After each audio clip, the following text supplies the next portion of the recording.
Nice one. Nice one. Back into the swing of things. Finally.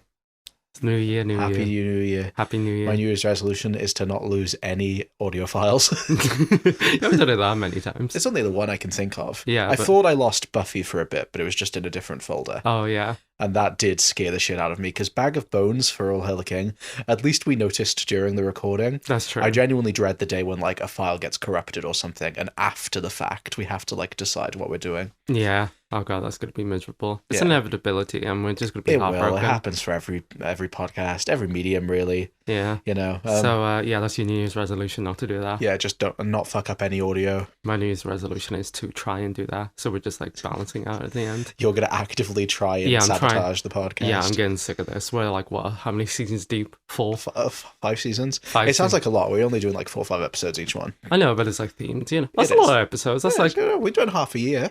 If We I started in August. If I died, like, tomorrow, you'd have, like, so much recorded audio of me that you could just, like, listen over and over again and cry. And I'd do the same for you. Yeah, well, me and Garen were doing that because you were away for the You were last just 2 listening weeks. to me. Yeah, Yeah, and because we I was missed on you. holiday. Yeah. And we were talking about this before we started recording, about how codependent we are, especially the three of us. Yeah, It's a little just bit. like, You mean friendship? I think people have taken the term codependent to mean, like, hanging too much out with their friends, which I guess. honestly, I feel as though is an impossibility. I don't think you can hang out too much with your friends. that's true. We kind of talked about this yesterday, just about like friendship and relationships in general. Yeah. And stuff. And, you know, we have very close friendships, especially as a trio. We see each other a lot, doing, you know, 2 podcasts. I mean, even I consider whenever we hang out, it's like I'm clocking in. clocking in. Yeah, that's work. like part of my job. We're like discussing work. We're like thinking of the stonks. Oh, Yeah. God, that's terrible. It's fine. It's fine. What's the actual term? I mean, stocks. Do you mean stocks or Yeah. stonks? No, I mean stocks. Oh, okay. We're investing. Yeah, it's fine. We're not business We're people. looking I mean, we're looking to liquidate Pod One Out Studios if anyone's interested. yeah, if anyone wants to buy us out, we'll sell our channel to China. I know some people do that. Do they? Yeah, yeah. I don't know Okay. specifically China, but I know there was one YouTuber, a big YouTuber, who became like a shill for like the Chinese government or something. I'll be the shell for the Chinese government. Yeah, fuck it. Yeah. As long as it's not the British government. Yeah. New Year's resolution. Shell out for the Shell out. Chinese. Yeah. It's a good one. Name me one Chinese show. Just One. Chinese show. Yeah. I don't think I can. Wow. I don't think big I've watched. big mistake already. Can you name a Chinese show? I know it's not a Chinese show, but I know that the Jackie Chan animated series was really big in Oh. in China. I watched that. That show was sick. Oh, there you go then. Yeah, yeah. Okay, so Pod One Out. Okay, fuck Arrow. We're gonna Episode talk- 1, Jackie Chan, Jackie Chan. Adventures. Yeah. I feel like there's enough crossover. What do you mean? There's like fighting. I guess so. Yeah. How the fuck did he learn kung fu on the island? I mean, he was there 5 years, and like there a lot of. I know, stuff but you happened. don't just like listen. No. you- Okay. To be fair, okay, let's go into this. I have watched all of Arrow. So You I'm have guessing. watched Okay, none of Arrow. I'm guessing more than him just sort of fucking about on the island occurred. Yes. Okay, Yeah, and he met a guru. I'm sure. Yeah. I mean, did you see the what mask was on the on a post in the island? Oh, wasn't that that one guy? Yeah, Yeah. the dude. Ah. Yeah, Deadpool. Yeah. Yeah, that guy. Yeah, Deathstroke. He was on there. Deathstroke's in Arrow. It's actually really good. That's like most people's favorite villain from Arrow. Is that John Barrowman? No, thank God. Who did John Barrowman John play? Barrowman is like Dark Arrow. You know when they always do like, oh, you can have the bad version of them. So John Barrowman is the season 1 villain. He's just like another archer, Oh, is he? and I don't remember like how he is also an archer because that's so oddly specific. I used to do archery. You did, I did. yeah. I feel like I feel so I dabbled in a bunch of like non-mainstream sports. like next week when we watch The Flash, you can just be like, I used to dabble in running. I mean, I did. Yeah. I mean, I run, kind Yeah. of. When I I hit was my doing ankle, the, then I stopped. Yeah, when I was doing the socials, I was tempted to make you the Flash, Thank you. but then I was like, That's you're a girl. wow. Yeah, that's very transphobic of you. So I appreciate you. Yeah. But yeah, so we're going to be doing the 5 of the Arrowverse shows. We're not doing all of them because that was too much. How many are there in total? I'll see if I can do it off the dome. So there's Arrow, Flash, Supergirl, Legends of Tomorrow, and Batwoman. There's also Black Lightning. The thing is that confuses me is Supergirl and I think Black Lightning originally weren't CW shows. Maybe I'm wrong about Black Lightning. Okay. They were but they were brought in. It's so, because this thing, we'll talk about it more as we go along in these weeks, but this universe expanded so much that it retroactively pulled in other DC properties. Oh, okay. So it's kind of blurry what actually is a part of this universe and what isn't. Yeah, we'll talk about Smallville casually throughout, although we decided not to do it for this specifically. Because if you think about it, because Ezra Miller was in The Flash. Yeah, he was. So is the DCEU not canon? But then Ezra Miller was also in Peacemaker, but then that was retconned. So is James Gunn's DCU canon to the Arrowverse? Yes, it is.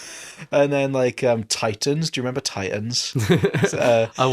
Fuck Batman. Yeah, I watched 2 seasons of Titans. You watched 2 seasons? Yeah. Where the fuck do you get the time for this? I was at university. I loved DC at the time. So much. It was a lot. Yeah, you'll learn as we go through these episodes. I did not watch all of the Arrowverse shows all the way through. Yeah. Arrow's the only one I followed the most consistently, but that's because it was on first and ended way sooner than the others. Yeah, I remember you being really into it in school. So. Yeah. Well, I love DC. I mean, I love and you described it in thorough detail, and I remember bits. Yeah. No, I don't. I mainly remember the pull-ups. Yeah, we see pull-ups in this episode. Yeah, exactly. We'll get into the pull-ups. Oh, yeah, we'll talk extensively about the pull-ups. But yeah, I love superheroes. I feel like we were the right age for the MCU as it was happening. Yeah, because we were 12. Yeah, as it was starting. So that really got in. But growing up, I read a lot of DC comics, and around the same time as getting into the MCU was when Arrow started. So I was oh shit, more superhero stuff. And that brought me more into DC, and that's what led me to reading mostly Flash comics. I didn't read any Green Arrow comics. Yeah. And Rachel used to fucking love DC, so you two. Yeah. I remember you two chatting about that a lot. Yeah. I remember getting into the New 52 and the Year One comics, which we will talk about in this episode because this the Green Arrow Year One is what heavily influenced this. Is that the series. Kevin Smith one? I can't remember. I know Kevin Smith wrote one, and I think it was actually a pretty decent one, which is quite surprising because Kevin Smith has written 2 good things ever. Yeah, that's right. I don't know. We can look it up. But yeah, I remember. So you consider yourself a Green Arrow fan? I consider myself a fan of the show Arrow. I don't know if I consider myself a Green Arrow fan. I mean, I feel as though if you're into it for so long, you might as well. I know, but it's one of those things, isn't it, where it's I'd consider myself a Superman fan because I feel I know enough about both the comics and adaptations of Superman. Yeah. Whereas other than Arrow, I've not really seen, and outside of him appearing in Justice League animated stuff. No, okay. I don't know enough about the comic character of Green Arrow. Okay. If that makes sense. So do you feel as though you don't get enough of the I mean, you get the references on the show, don't you? Yeah, I get the references to greater DC stuff, and I learned a lot about Arrow through the show. But I don't think I've ever read a Green Arrow comic. Yeah, I kind of struggle with. I'm gonna sound like such a fucking weeb. I kind of struggle with a lot of Western comics a lot of the time. I've gotten more into them recently. My brother's partner loved Marvel, and he left me loads of Marvel comics, and I tried reading some old Spider-Man because he's probably my favorite Marvel hero. And oh my god, the amount of fucking words on the page. Yeah. No, I know that sounds stupid. I've read, if you know our other podcast, I read. It's a common thing to just be thing in Japan better than thing over here. But the one thing I'll give manga over Western comics is the fact that it kind of relies more on the actual comic form, I feel, rather than needing to explain everything. Is a lot more dynamic, I feel. Yeah, but I definitely feel modern comics kind of rectify this a little bit. But this is this is such an oversimplification. It is. I'm sure I will find a comic that really scratches at it at the moment, but at the current time, I just really haven't, I don't think. No, that's completely fair. And I mean, I've recently been reading I can't remember the name. Can I? 1 sec. Yeah, go for it. I can't read it. It's blurry. Oh, Superman Rebirth? Not Superman Rebirth. The type of comics that they are. Oh, the really short, compact ones? The compact stories. I've been reading those, and you got me Superman Rebirth. Garen got me Supergirl, Woman of Tomorrow. And even though those are more recent stories, there are still pages in Supergirl especially where I was this page is stunning. I wish there wasn't so many words telling me what's happening on it. Yeah. You get what I mean? Yeah, it feels so counterintuitive. And in Woman of Tomorrow, for example, it's really effective when then there's a page where it's just the picture. Yeah. And it does punctuate it really well. But when I feel especially superhero fiction in comics, like it's the easy one to compare to manga, because a lot of the manga we've read is kind of action based as well. Yeah, we read like quite a bit of shonen mangas. Yeah, where it's like, okay, it makes sense to have these fights and like the visuals be the thing showcasing it. Yeah. And like I comparing modern comics then to like the Spider-Man ones I read are from like the fucking 60s and 70s, and it's literally just like Peter Parker like swinging. Well, it's not like the plot lines are any more complex. No, it's more just like they have to over-explain what is currently going on in the page and what has previously just happened. Yeah, exactly. A lot of the time.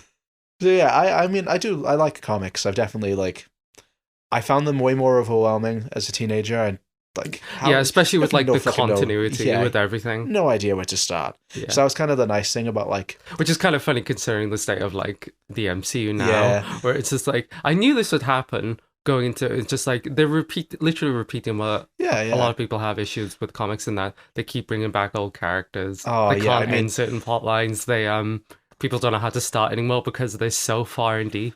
I feel like it's really come to a head now, especially in the last couple of weeks, where I think this was after we recorded the SpongeBob episode with the Captain America reveal. Yeah. For Doomsday, where I feel like that was a lot of people's breaking points of a similar thing, where it's just how did we get here? Well, the kid next to me when I went to see Avatar, he seemed excited, so you know. That's good. Yeah, I'm glad. He was the only one. I'm really glad they're bringing back white Captain America.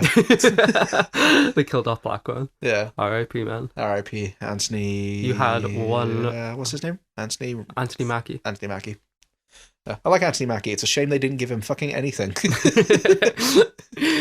Goddamn, he really ate nothing. He really ate. He was served nothing. He got served a nothing burger with a side of jack shit. Yeah. We're not talking about the MCU shows. I'm sure they will do that at some point. Yeah. Fucking, what even is that? Agents? I mean, S.H.I.E.L.D. Netflix. Oh yeah, fucking Netflix. So, it's like 5 different shows. We'll get there. We're talking about CW shows. And I just want to say, like, I'm doing this begrudgingly. Joe really wanted to do this. This is the thing I've wanted to do since we started. I know. This is like the one thing I've been gunning for some reason. I think it's because like, and I'll talk about him later. One of the podcasts we listen to, still got legs, who've shouted us out a couple of times. One of the hosts, Nathan, has talked a lot recently about revisiting these shows. And since he's done that, and I've actually got a message from him to read later. Okay. But since he's done that, it's got me thinking about them again. Mm-hmm. And like, you know, we were in CX yesterday and I bought season 1 of Arrow and the Flash on DVD. Yeah. And I'm just saying this now. There's no way in hell I'm rewatching all of these. Absolutely fucking not. But I could see myself watching a couple episodes just to feel a little nostalgic. I could see you putting on your favorites. It's just like, this will be very interesting to cover just because they're a very specific kind of TV that doesn't really exist now. No, because we've talked about early CW shows like Buffy, Supernatural, and this is like prime CW when they really had their formula down. Yeah, like 2012 to like 2016. Yeah, of like 22 before like Netflix like balloon budgeted like Stranger Things extravaganza. 22. All of these shows which we're following will essentially follow the same structure, especially like season long of like 22 episode seasons, 40-45 minutes, bad guy of the week structure. With like plot line A, plot line B, and like some sort of moral message at the end for the hero to learn. And like that's fine that they had their structure. Yeah. But oh my god, when you have like 8 seasons of Arrow, 9 seasons of The Flash. When we were like coming back on the train and we were just looking at the collective like time of season 1 was like what, 900 minutes? Yeah, 900 minutes. And we were just thinking like, Christ, the mechanisms needed to be in place to get this sort of thing. Just getting all the footage, getting everyone. I'm honestly in kind of awe just because of how different TV is now. Where it's just like, it's more or less shot like a movie. I know we've talked about this of like opinions on TV now and like 22 episode series, 30 I see a lot of people being like really nostalgic for this sort of era of TV. Of just like long seasons, about 6 months break, and then like the next season, as opposed to like 10 episodes now, like and then 4 or 5 years, and then the next season. I think that's the main thing is the gap. Like I know that a lot of people broke that with Stranger Things, really relevant because that literally just finished. And you know, a lot of people were saying like, oh, they can't even watch the new show without thinking about the fact that canonically in the show, it's like meant to be each season is a year, and 5 years have passed since the last season. I mean, I think that one is like an extra outlier because it's about children, and these people are in their 20s Same now. with Avatar, where like they had to change the plot because the kid who played Aang hit puberty. Season 1 is huge now. Yeah. But yeah, you know, I think that I'm saying this as someone who watched these shows. There were times where I fell off and had to come back because it was at some points just so overwhelming. I remember when season 2 of The Flash died, and I was just like, I cannot keep up with this. Yeah. And I stopped, but I was in that's when I then went to uni, and you know, I was in a comic book society in uni. Mm-hmm. So it's just like, fuck, I've got to catch up on all of them. Yeah. So it was hard. This is not the case of like, oh, I'll wait for the season to be done, then I'll watch it. No, because if you wait for the season to be done, you've got like, if you round each episode up to an hour, I know they're like 20 minutes short of an hour each one, but round it up to an hour, you've got a good 20 hours of content to watch. It's a long time. Yeah, I'm not nostalgic for the number of episodes, but I do kind of miss how prevalent weekly TV was. Yeah, this is kind of a dying medium. Yeah, I've talked about this a lot, I think on the podcast and just in social life, of like, we sat down and watched Doctor Who together. Yeah, that's like true. The three of us for the last recent seasons. And even that's been sort of like axed in terms of the number of episodes and like what is kind of expected of it. Exactly, but just even being able to sit down weekly and watch it together. And even if we're not in the same room, you didn't watch the recent spin-off, War Between Land and Sea, but Garen and I did. And like messaging each other after the episode's finished, be like, well, what did you think? And talking. I feel like it really brings that social thing with him.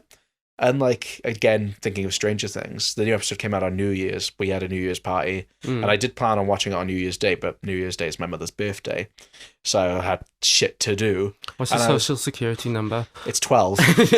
What hospital were you born in? I want to say it, but I also can't be asked to censor it. You know. What sound are you going to put in? Sort of sound of a bow and arrow? I don't fucking know. Okay. Oh, my name. What does he say? Oliver Queen?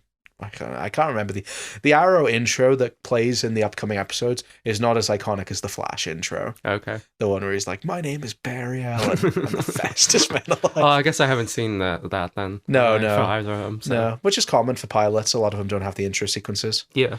But yeah, just saying about TV show structures. And like Stranger Things is immediately dodging spoilers, and people being like, "You haven't watched it yet?" It's like, yeah, if it's longer than a movie. Like, yeah, I've not watched it yet. Give me a chance. Whereas like when there was that weekly block, this is idealized, I know, but you felt like you had like that week to discuss it with people, but also people were fair if it's like gone a couple days and you're like, oh, you haven't watched it yet. As long as you watch it before the next episode's out, and then once the next episode's out, it's spoilers for the last week. At least that's the way I feel like in the social circles I was in. It kind of worked. I don't know. I guess I missed that. I missed the whole like theorizing. I remember, these shows. I don't feel as though that's gone away. No, it's not especially for shows that carry on. But like, I mean, in terms of having that time to wait and build things up. Yeah. Like television now, it does feel really rushed, and I feel like when people say they miss 22-minute episodes, not 22 episode seasons. I feel like what they really miss is just having more time with characters. Yeah, that's true. I agree that structures have to change. I just gotta throw this out here. This one episode feels like a 22 episode arc. Yeah. We'll go into the thoughts on the episode very soon, and it might, considering how much I'm gassing it up, it might seem surprising. Yeah, really. But I do kind of miss this style of television in the sense of we don't really watch much TV anymore. But I feel like we're definitely more movies people. And a lot of it's just because I can't be asked to like. I feel like it's such more of a task to say, which is ironic because this is a TV show podcast, to say like, oh, I'm gonna watch this new show, and it be so many episodes right out the gate. Yeah. If that makes sense. Whereas like, if you've got something to build, I don't know. I don't really know what I'm saying anymore. It's more just you just want to complain. Like, I just want to complain. And you did it. And I did. It's all done. I think there are pluses and negatives for both model. I feel as though we can find a good middle ground. Yeah. Get rid of complete season drops. That's a dumb idea. Yeah. What do you think of part drops, like what Stranger Things did? Fucking awful. Yeah? Terrible. Why would you do that? I think it didn't work because part speaking of Stranger Things now, without spoilers, they like obviously did a cliffhanger. Spoken like someone who just watched Stranger Things. I know. I can't really think of many other examples that do parts other than it's mostly Netflix. JoJo. But JoJo. JoJo's also Netflix. Yeah. Where it's like, that also didn't work because in JoJo's case they left too big a gap between parts. Yeah. Where it's like people didn't care anymore. Yeah. Netflix's case, they ended like on such a cliffhanger after the first part that when the second part came out, people were just like, "Oh, well, it's not as good as the first part." Yeah. Whereas maybe people were more fair on it. Even I criticized part 2 of season 5. Because if you got rid of the drops and just did it weekly, it would line up, wouldn't it? Yeah. So like, why not just do it weekly? Yeah. Yeah. Because maybe they didn't have faith in those sort of like first episodes and just like, oh, maybe this wouldn't build up enough hype, so maybe we should do 2. I don't know. Because I feel like I get 2 episode drops from first season. I know Doctor Who did that. I mean, we did that with the podcast. But like, if it's like a first season, yeah, sure, why not? But like for the last one, jinx. But yeah, anyway, enough complaining about television, I guess. And now to complain about complain TV. about other television. Do you want to say general thoughts, or do you want to go into the history of Arrow? My general thoughts. It was very interesting after all this time because I've literally never seen an Arrow, and I just remember you talking about it such exclusively. But I just want to give context. I just watched Pluribus. Oh yeah, the new Vince Gilligan show, and I've seen like a lot of people. It's kind of like a lot of people like kind of complain about the pacing of the show. I thought it was perfect for that kind of thing. It was actually quite refreshing to see something that's able to like give time with characters and like a single plot beat would be like an entire episode. Yeah, and they would just like linger in the space with these characters. I thought that was just wonderful. Yeah, and I finished that at like 8 o'clock last night, and I went upstairs and I put on the Arrow episode. I got fucking whiplash. It's just like, holy fuck! I like this episode as just a standard pilot. Yeah. If I'm genuinely watching it, like, I know, and I'm watching it with the context if I know where the show goes. Yeah. I will say, this episode, it introduces way too many characters. So much. To the point where, like, it opens, and I remember the opening of, like, Oliver on the island, the Deathstroke's mask, and firing the arrow and getting rescued. And that was, like, I remember that being, like, 5-10 minutes. That's like 30 seconds. I was literally 15 minutes into the episode. You know when he gets kidnapped, I'm just like, oh, is this the climax of the episode? And then I looked, I was like, what? Too much happens. You meet too many characters to the point where I'm shocked John Barrowman doesn't show up in this episode. But like, I feel like there's so much you could do with this story. Yeah. And like, considering they have 22 episodes, I think they were very ambitious. Yeah. I understand because like they want to introduce like all the main characters. There are a lot. Yeah. And like in a way, I think what it's trying to so I'm going to try and split my opinions in 2 separate ways. Yeah. There's my personal taste and preferences, which I just got to say this kind of show is just not necessarily my cup of tea. No, it's too much for me, and maybe it's just like a superhero saturation in general, where it's kind of just like I'm not super interested in it. However, there are certain things about it which I think are quite successful in what they're trying to do, which is set up all these plot lines and characters and have it sort of like coalesce at the end. Yeah. And to that degree, I think it did it. Yeah. But holy shit, there's so much. It was a lot, wasn't it? My personal preference for this kind of media is like I like sitting with these characters and like learning more as it goes along. I feel like I kind of understand everything from the let-go. It doesn't feel like there's that much room, I feel, for like intrigue later on. It's like I feel like I get it. That's fair. That's completely fair. But it does set up like everything it wants to do, like the action and like it's a very successful pilot. Like this, like in terms of purely setting up the show, like especially as someone who knows where it goes. Yeah, it really gives you like the structure down. Yeah, to the T. But like, it has like 12 plots. Yeah, there's a lot of going on. Yeah. Should we talk about how it was made, and then we can like we could go into the we can go we'll go into plot by plot. Those are our general thoughts. I just wanted to say as well, I usually don't write that many notes whilst watching it. Yeah. This is the most I've ever written. Really? That's really just in terms of just like stuff that goes on. The 5th showing me, it's quite long. Yeah. Yeah. Because usually I'm just like, usually for like each plot beat, I just like I'll write like a quip to remind me. Yeah. And there's an insane amount. That's right. It's like fucking crazy. It's exciting.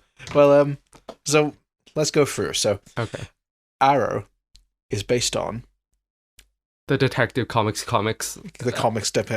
Yeah. Yeah. So, Green Arrow first appeared in DC Comics, the More Fun Comics series number 73, which was published November 1941. God damn. Yeah, I was surprised how early he was introduced. Yeah.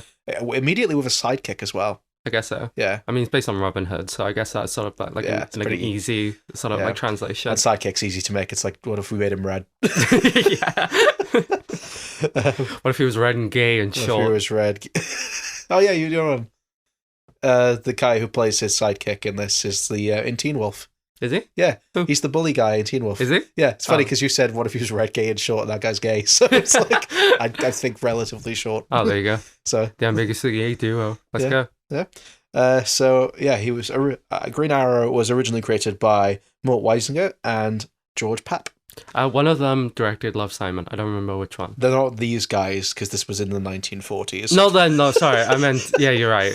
I'm jumping ahead. That's but fine. like the actual one of the creators of it, and I was just thinking like, oh, okay, so there's the link. They're gay. Ah, yeah, they're gay.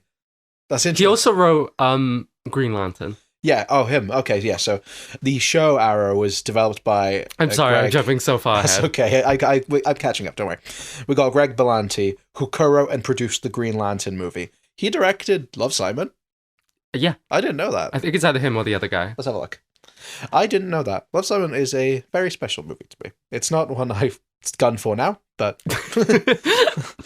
I still like it. Yeah. I feel like the tides will turn back on it. Like, it's very baby's first gay movie. But also, I feel like a lot of people who were like, oh, it's a gay movie for straight people, probably bit their own tongue when they forced the author out of the closet, but you know. We wouldn't have Heartstopper if it weren't for Love Simon. Oh, God. People have started turning against Heartstopper. I thought they already did. Apparently, like, there's a new wave. Is there? I think it's because there's the final movie coming out or something. There's a movie? Yeah, they're ending it with a movie. It's a Netflix original movie. It's just on Netflix, I think. We're going to go see that in theaters. I mean, if they put it in theaters, I guess. Crew. UK's pretty good for that, though.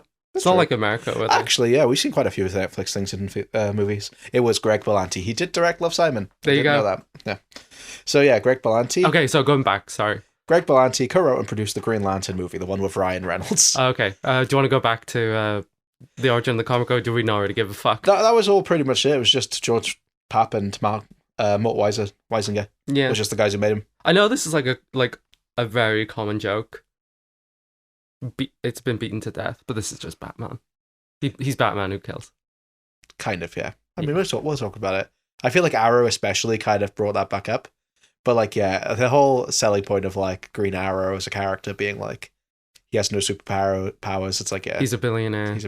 He's very similar. Yeah. I guess it makes sense. They probably created, like, not too far separate from each other. Probably, like, 2 years. Yeah, it's probably, like, Batman was successful. Let's do another one. Batman was in the 30s. This was in the 40s. And, like, Speedy as sidekick could just be, like, another Robin. I don't know when Robin was introduced. Yeah, this joke has been made to death, so we won't linger on it too much. It's the point where I think there are similarities in general to, like, a ton of different superheroes. You could see, like, Superman connections, not just the evil bald guy. But yeah, I get what you mean. Yeah.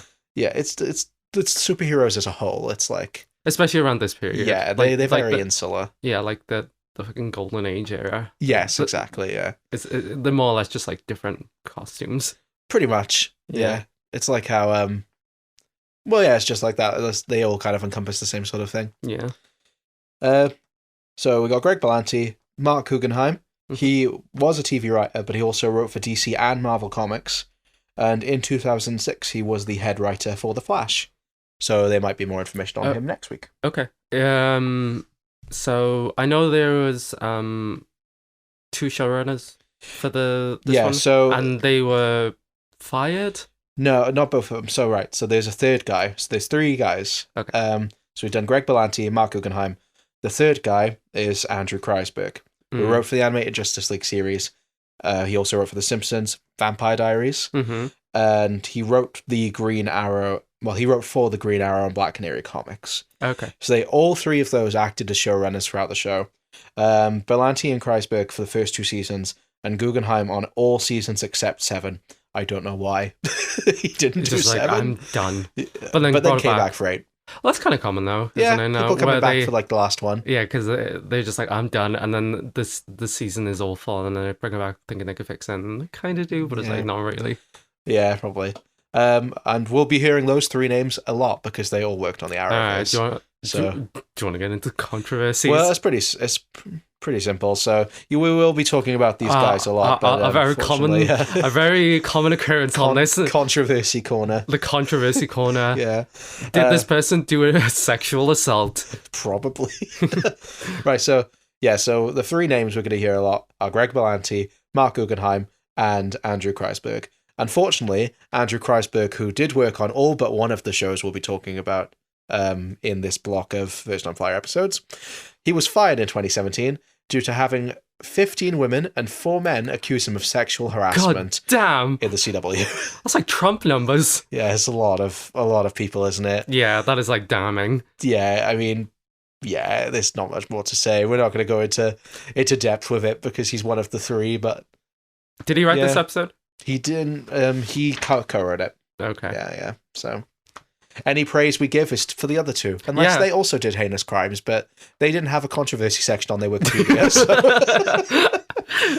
It's a fucking nightmare for me now when I'm doing research and I'm slowly scrolling down someone's Wikipedia and like. I know, not everyone could be Stephen Hillenburg. We were just like, oh, he was nice. He's just a chill dude. Yeah. Yeah. Oh well. So yeah. Just keep that in mind. If we're gassing up 2 of them rather than all 3, that's why. Yeah, if we gas up an element and it turns out he did it, we change our minds. We change our minds. Yeah. Yeah. So, a Green Arrow series was pitched prior to this because of another successful CW show. Was it Smallville? It was Smallville. Mm. Yeah, so Smallville has a Green Arrow in it. He has like a bunch of them. I know he has the Flash in it at some point as well. Yeah, there's like a Justice League episode, isn't it? Yeah, kind of, yeah. So, so Justin Hatley was the man who played Green Arrow in Smallville. And during season 6 of Smallville, it was pitched that there would be a Green Arrow spinoff. But Hatley didn't want to do it because he thought it would be too disrespectful to Smallville and just like too much. And the same thing kind of happened where after Smallville ended, they proposed a Justice League show with Hatley in it. When did Smallville end? Season 10, I think. No, when? Like when? Yeah. 2009?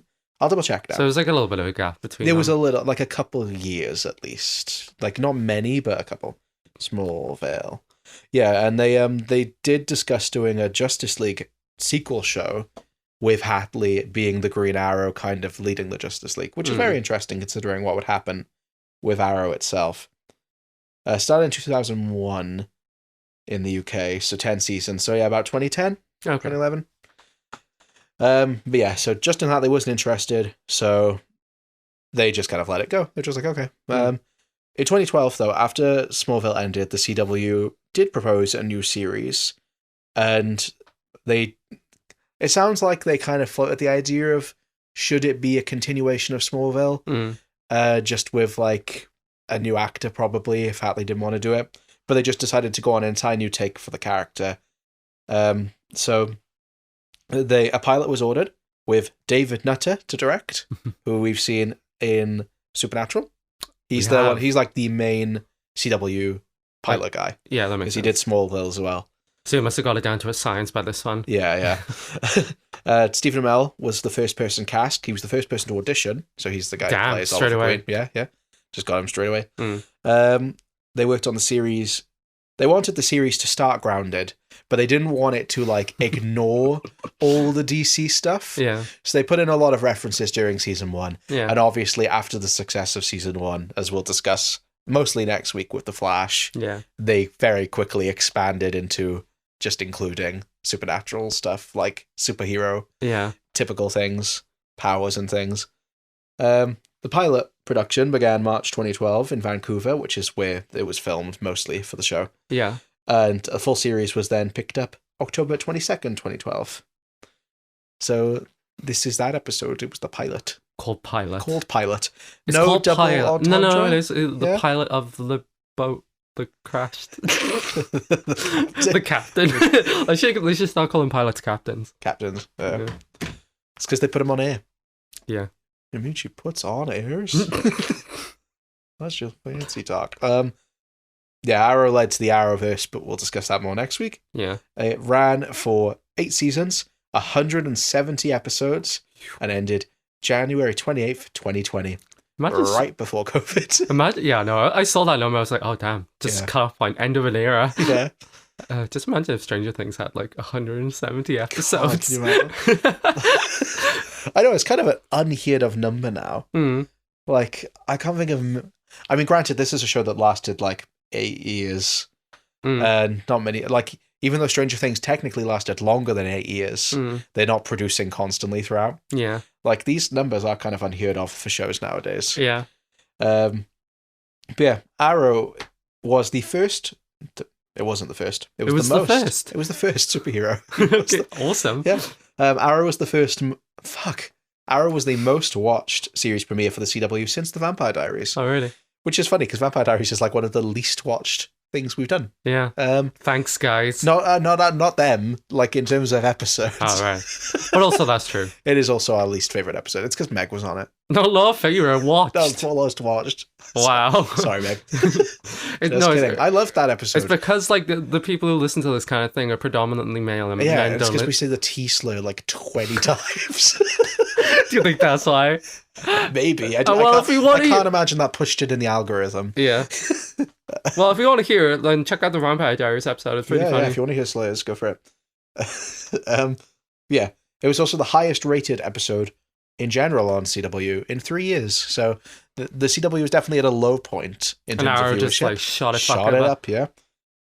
The pilot won multiple Leo Awards, including Best Cinematography for Glenn Winter. What the fuck is a Leo Award? I have no fucking idea. I've never heard of them before. But it won them. It won the Green Arrow Award, which they give out every year to Green Arrow adjacent projects. When are we gonna start announcing awards for ourselves? Every time we look at these shows, it's just like the Bloomsburg Award. Like I think that's a real though. It's like what Nickelodeon did, isn't it? Where it's like it won the Nick's Choice Award. It's like, oh wow, yeah, they fucking made it. It's like that. So. It's like that picture of Obama giving a medal to himself. Exactly. But yeah, it won 3 Leo Awards. Best cinematography. Do you think we could win a Leo Award? Probably.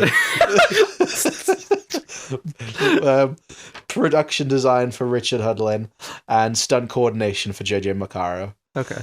So the stunts on this are pretty good. Yeah, I'll give it to them. I can see that. Cinematography and production design is not something I would root for, but stunt coordination definitely. I would say this show looks a bit cheap in certain aspects. Yeah, I think I'd agree with that. But yeah, I also want to shout out the costume that Arrow wears. Yeah, is designed by Colleen Atwood. Yeah, and the score was composed by Blake Neely. Yeah, I could barely notice the score, but you know. I guess it wasn't like annoying, so that's always a compliment. Yeah, I can think of like the main sting they use throughout. Recreate it now. Okay,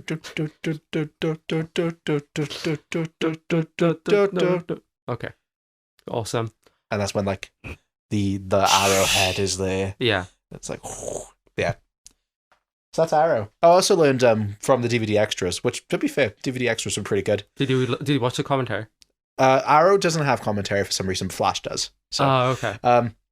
Yeah, the Green Arrow Year 1 is what heavily inspired the island side of things. So 30 seconds. Well, in later episodes, it becomes more of a thing. Arrow's episodes are kind of split into like A plot, modern timeline, B plot on the island. Very much inspired by another show that is mentioned in this episode. Twilight? No. Lost. Oh yeah. Yeah. In the original Green Arrow story, apparently the island backstory of the Green Arrow's character is like 2 panels, and that's all they ever mention it. Really? Huh? Yeah.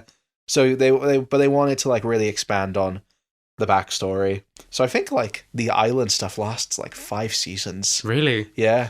I think they have like. I mean, to be fair, he learns fucking kung fu on there. He learns Russian. He gets tattoos. Yeah, he's got some tattoos.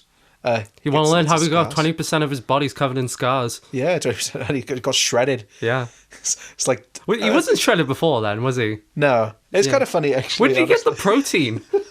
Well, like, I know, like, I get it, but like, it is also really funny to think from his family's perspective. He shows up and it's like, oh my god, he's fucking ripped. Oh my god. Oh my god, look at that. He's hollowed out. Shit. He's on that T now. I'm more interested, like, what... I think I've already sort of genuinely given my vague opinion of it. What was it like for you returning to it? Nostalgic in some ways. In a lot of other ways, returning to these shows, especially the long-running ones, you meet so many characters where you're just like, well, you don't last long. Like, you see, like, the... plot threads getting dropped, style choices like narration. That's not a thing pretty much in the rest of the show. I could see it being used as a convenience for this. Do not think there's any narration, probably immediately after this. Oh, okay. Which fair, necessary evil, I guess. But it's interesting to see what they chose to include that would later then get used. Mm-hmm. And like really random things. Like obviously, the Deathstroke mask. Yeah, that was because they just kind of wanted some visual element on the island. Oh, okay. And that later influenced, like, I think Slade Wilson, Deathstroke, is introduced in season 1 and then comes back in season 2. Okay. So like that influenced a lot of the show. Okay. Like in the early stages, especially because these shows were written season by season. Yeah. There was no 5-year plan. Yeah. So, it's interesting to see what they chose to include. I think also the fact that, like, Arrow is the one I've kind of revisited the least. I see a lot of, on YouTube shorts and stuff, clips from The Flash and Supergirl and stuff like that. Did you revisit those ones more? Yeah, I definitely think so. I could probably tell you, like, beat for beat what happens in The Flash pilot. Oh, okay. Whereas this, I couldn't really remember. And in a way, I don't believe you. it's interesting in the sense of, like, how much they focus on certain things rather than others. Well, it's like every single scene is introducing a character, more or less. Yeah, and some of them I really don't think you I thought need it was kind of to cool. introduce. Yeah, like okay, so this episode is like it's an origin story and a whole setup. It's a movie in 40 minutes. Yeah, it does and it does well. Like, I could tell you the characters. I wouldn't be able to necessarily name them all. I could name most because I've seen it before. Yeah. But, like, I could walk you through the character introductions. It's more just in a sense of, like, does this need to be introduced now? Could we not explore this more later? Like, for example, Oliver's sister. Yeah. I feel like they had a really nice relationship. I liked the scenes with them together. But I know that the drug storyline comes up later when a villain called Vertigo gets introduced. So obviously they're setting that up for it to play out for that. Yeah. But like, did you need it right then? That's what I mean. I remember the Vertigo episode. I remember that I thought that was really good. But it's like, did you need to introduce that this episode? Yeah. Considering, like, I feel so you get a pretty good understanding of Do you need names? Hold on, I got it like right here. They got Oliver, Thea. No? Yeah, Oliver. Oh yeah. You get like a pretty good understanding of him. You spend quite a lot of time with him. Yeah, and like you get flashes of him when he was younger as well, and like the whole where he's Playboy thing. He's caked in foundation. I got that shitty ass wig. Just like, how do we make him look younger? Yeah, so, yeah, it's not a great look, to be fair. Yeah. Yeah, I feel I quite like how the fact it started on the island. I was thinking like, oh, is it just going to be like, are you going to see him being like a bit of a playboy in the beginning? And then but then like just cut to him on the island, just like, oh, he's running. Yeah. Yeah. I like the opening scene. I think it instantly like introduces a bit of mystery. It's almost just a detriment to me that it's that fast paced where it like you get that and then you're immediately told everything, where it's just like, Playboy Oliver Queen went missing 5 years ago. His father was dead. I know it's a necessary evil, but like you said earlier, you feel like you're given all the pieces immediately, whereas maybe build up a little bit of intrigue. Yeah. Like an example I think that does relatively decently is the inclusion of Sarah, Laurel's sister, who was on the boat with him and died. Oh yeah. Where it's like, she seems like kind of an important character just because of how much it affects like her dad and like her sister. Yeah. So that's like focus on something like that. I watched this episode twice. I watched it last night and I watched it again this morning. Yeah. And I didn't realize because so much was happening that the police guy was her dad. I don't blame you. That was like an instant. I completely forgot when watching it. I could have told you the characters. I could have told you like Laurel because she's a major player who's like in most of the show. Yeah. And also, John I Diggle, think Laurel is like, I don't think her character thing. I don't her arc this episode. Yeah. Her plot line. Yeah. I don't think it was done any justice. I thought it was quite shit. Yeah. Yeah. Like the whole like her like trying to like get not Lex Luthor. Yeah, the billionaire guy. Yeah, trying to sue him because he's like fucking over everyone. I didn't think that was interesting, and I thought the payoff was kind of weak. I also just didn't really understand what was happening. Yeah, because like all they're doing is talking about this case. Yeah, and it's kind of happening. You don't really like get to know him. You kind of more understand like her grief in that because like her sister died. I think it would have been way more interesting to focus. Like, obviously, this episode has to introduce all these characters as well as the Green Arrow side of things. Yeah, so they obviously introduced this case just to have the character Green Arrow. You get to see like what the general idea is of like, oh, it's like Robin Hood. Yeah, he's going after the billionaires. Yeah, which is really interesting because this is like he doesn't kill him. No, he doesn't. He kills everyone else. Yeah, whereas like in later episodes, it becomes like a hit list, like he kills them. Oh, really? So when he just stole his money at the beginning, I was like, oh, like you're not going to shoot him? Yeah, no, he's breaking necks left, right, and centre because it just no one can know who I am. I hate that bit. Well, he goes, when he's just like, no one can know my secret. They don't fucking know anything. Yeah, they just think you're really good at like parkour. Yeah. No, that was revenge for killing that Italian guy who was taking out the bins. Yeah, that's fair. That guy didn't deserve to get shot. Yeah, so he snaps some necks. You gotta get things done. Let's just talking about the characters, because I know we're bouncing around a little bit because God knows this show fucking bounces around a lot. So let's focus. Let's go down the list. Okay. So let's focus on what do you think of Oliver as a character? I think Steve Amell is really good. Yeah, I think he's genuinely like actually quite perfect for this. He looks like he obviously fucking shredded. Yeah, physically incredible. Yeah, and I would say he's the best actor in this. He's able to like put across the dialogue, which I'll say is like. It is 100% exposition. Yeah. And I'll say I believe him when he's like he has those like a little bit of emotional scenes, like the ones he has with like say his like his mother, sister, friend, his waitress, his nanny is. The Russian lady. The Russian lady, yeah. Yeah. Like when he has like that, I think it's just like, oh no, he can put on the charm when he wants to. I was gonna say he's very charming. Yeah, and I do like when I don't know how much of his own stunts he does, but I never quite a lot. Yeah, yeah. I did watch when there was a stunt behind the scenes thing on the stunts. And yeah, he does his own like acrobatics, the salmon ladder, the pull-up thing. Yeah. He does that himself. Yeah, and it's just kind of insane. Yeah, that's just like goddamn man. Yeah, I do think like he is like the best part of this, which is like a key thing. Yeah, because like it's him. Like, even though the show is introducing like all these characters at once, he is the main guy you're going to be following. Yeah, like it's kind of comical when he's like younger. Like he's playing like the sort of like, oh, I don't give a fuck, like it doesn't spend that much time on it. I'm sure it will later on, but I think the clear distinction between them and like how he has severe PTSD. Yeah, and I kind of like how he plays with that in the sense of like he's now using that playboy aspect as kind of like a get out of jail free card for being like because who else is gonna fucking think it's the that Batman like, thing? Yeah, he's clearly the Green Arrow. Yeah, he showed up the day after he showed up, but also when he's playing up that playboy thing of like, oh, there's a couple of scenes where I'm thinking like, all right, you're laying on a bit thick now. Like when he was just like, you thought I've changed, I haven't changed. Fuck you. That was a bit. Yeah, it's kind of harsh. I get why, especially when like she was like reconciling for whatever reason. Yeah, maybe if instead he had said like, look, I just don't think it'd be good for us. Yeah, he's like, maybe that's the idea that it's kind of he can't really recreate that, but I don't think it's going for that. No, I think it's like he is trying to put it on. He's trying to like put himself back in this persona so that people stay away from him. I got a lot of debauchery to catch up on. Yeah, it's just like yeah, sure, man. It's weird because it reads like a caricature of like a playboy, but also he is being a caricature of a playboy. Yeah. So it's hard to like criticize. Yeah. Like I definitely think it could have done it better, but I do think he's a good lead for the show. I think that he's got the charm, he's got the charisma, he's got the looks. It's important. Yeah. You know how his body is covered in 20% scar tissue. Yeah.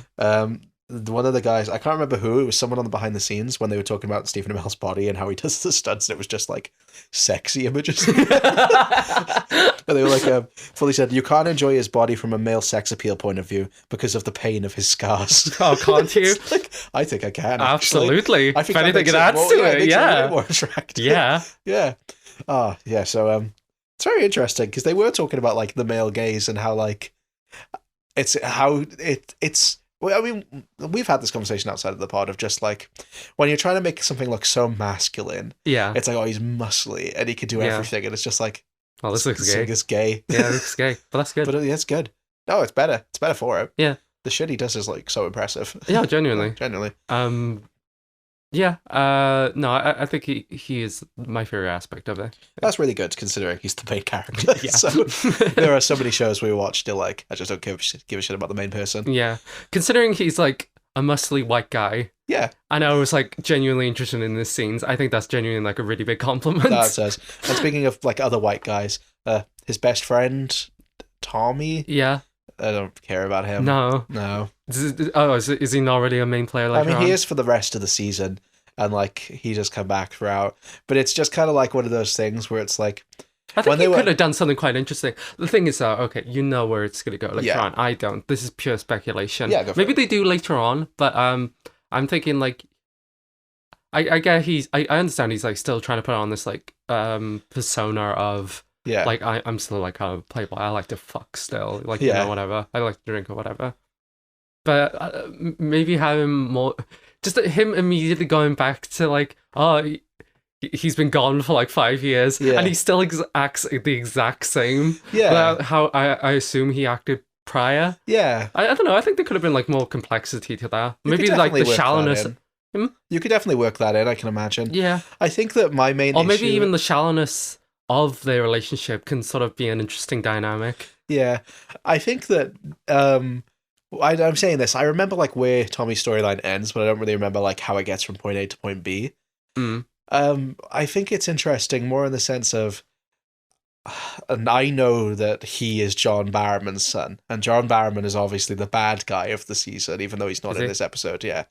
So it's just kind of like I know he's there for that reason. And I know he's there because he's his best friend. But I think just the way his character is introduced is we've already met, like, Oliver's mother, Oliver's sister. We've met Laurel. And it's just like, oh, there's another guy here. And he's the comic relief. And it's kind of just like, oh, come on, man. And, like, I'm going to be honest, his lines are they're very 2000. They're very 2012. Yeah. Also, Bastard maybe spoiled Lost.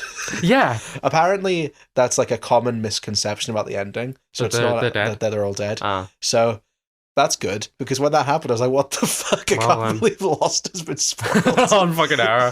on Arrow. Also, Twilight rules. Yeah. Eat shit, my guy. It was definitely the time. Worst part is, I kind of like the joke of, like, she looks like the chick from Twilight. What's Twilight? Yeah. I feel like that could be a good opportunity for humor of just reminding us that, like, yeah, he's been gone for, like, 5 years. Yeah. But yeah, just like, oh, you're better off not knowing. Like, off. Like, you're like, what, 28? Yeah. Get over it. Yeah. Who gives a shit? Oh, they're in their 30s. Yeah, chilly. Probably. I know that... How old was he in the beginning? I don't know. I can't remember. He's going to be younger than us now in this. Oh, God, can you imagine? This is just a constant reoccurring bit now. Just like, is this actor younger than us? Yes, they are. Yeah. And it's okay. We're getting to that age where the next generation is coming through and we're feeling very old. How old is Oliver Queen in season 1? 23? He's 20. No, he's 27. Oh, okay. But that is how old we are. Okay. So why aren't you doing fucking pull-ups in a fucking abandoned warehouse? That's true. Why aren't I, like, going after the little Lex Luthor of my city? Why aren't you solving crimes? It's because my sister died in a shipwreck. That's fair. And my father's grieving. I'm very sorry about that, as she was on the shipwreck with me and I survived. Also, they're going out. Tommy and Laurel are going out, I guess. Yeah. It's like... They say in the behind the scenes of, like, every good show needs a love triangle, and it's like, does your superhero show need a love triangle? Yeah. Does it? But also, this kind of, like... in a way, it's, like, kind of impressive how they're able to tie everyone with everyone. I'm surprised Tommy isn't fucking the mother as well.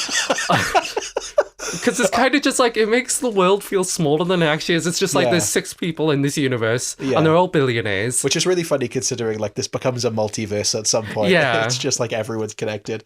You saying about Tommy fucking his mother did remind me of a line from Oliver I fucking loved.